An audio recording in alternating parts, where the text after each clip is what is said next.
Hello, good morning. We are familiar to the limitations of Rutherford's atomic model.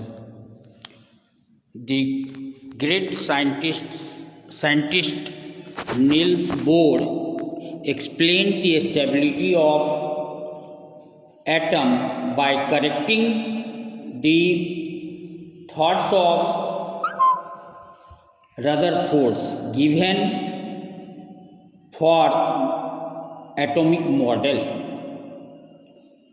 Niels Bohr said that the electrons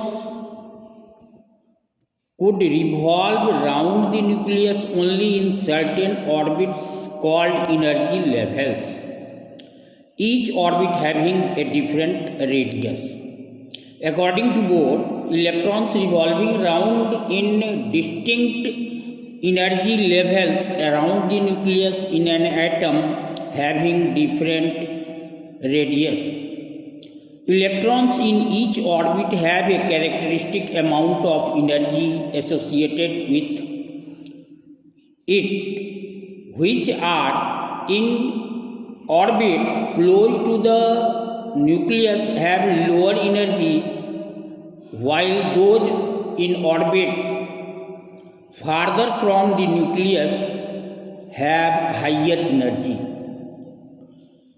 According to Bohr, when an electron is revolving in a particular orbit or particular energy level around the nucleus, the electron does not radiate energy even though it has accelerated motion around the nucleus in an orbit.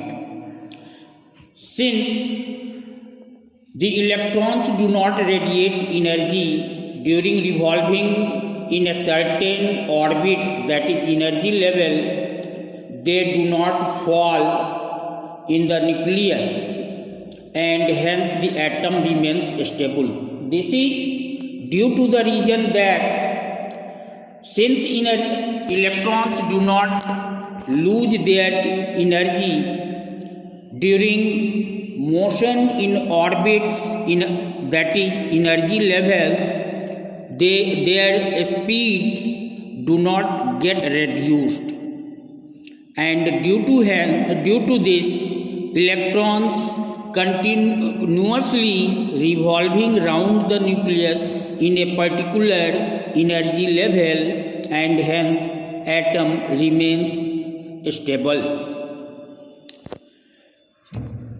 On the basis of Rutherford's experiment and his explanation about the stability of